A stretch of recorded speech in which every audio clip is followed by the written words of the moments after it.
यह हम दूसरे श्लोक में देखेंगे। संजय उवाच दृष्टा तु पाण्डवानीकम्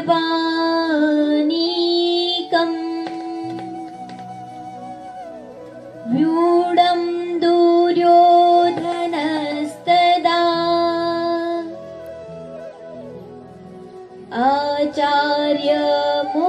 आचार्यमुपसंगम्य राजा वचनमब्रवीत्।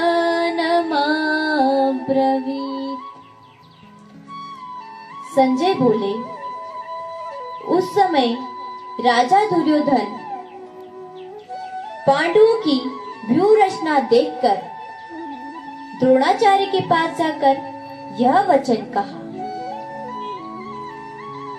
संजय बताते हैं कि जैसे ही राजा दुर्योधन ने यहाँ पर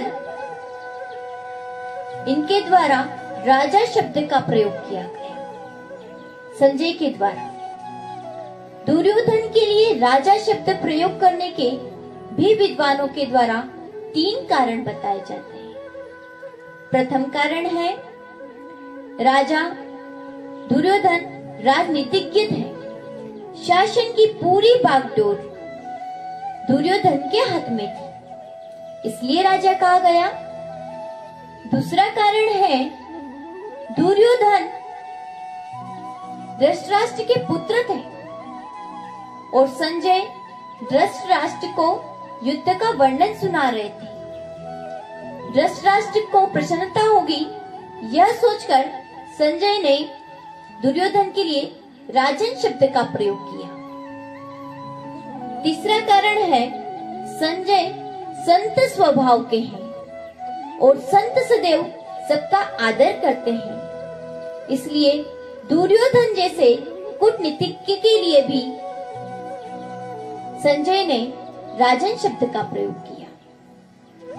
अब दुर्योधन को देखिए, दुर्योधन कूटनीतिज्ञ है और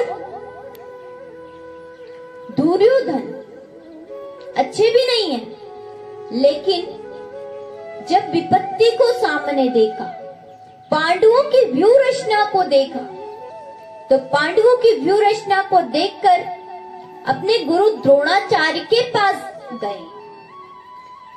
हम देख पाते हैं कि दुर्योधन जैसा कूटनीतिज्ञ भी यह जानता है कि जब सामने विपत्ति खड़ी हो, पांडवों की व्यूह रचना को देखा, और पांडवों की व्यूह रचना का तात्पर्य है सामने विपत्ति को खड़ा देखा, परेशानी को सामने देखा है, और जैसे ही परेशानी को देखा है गुरु की ओर चल पड़े, गुरु की ओर दौड़ पड़े। इससे सीधा सीधा समझ पाते हैं कि जब भी विपत्ति सामने खड़ी हो, कोई दुख सामने खड़ा हो, उस समय गुरु के चरणों का आश्रय ग्रहण करना चाहिए, क्योंकि गुरु ही है जो सही रास्ते का अनुसरण करा सकते हैं, सही मार्ग का पथ प्रदर्शन कर सकते हैं। इसलिए राजा दुर्योधन कुबुद्धि होते हुए भी, कूटनीतिज्ञ होते हुए भी अपने गुरु के पास गए हैं। आइए तीसरे श्लोक में प्रवेश करें और देखें कि राजन दुर्योधन वहां जाकर क्या कह रहे हैं। पश्येतां पांडुपुत्राणाम्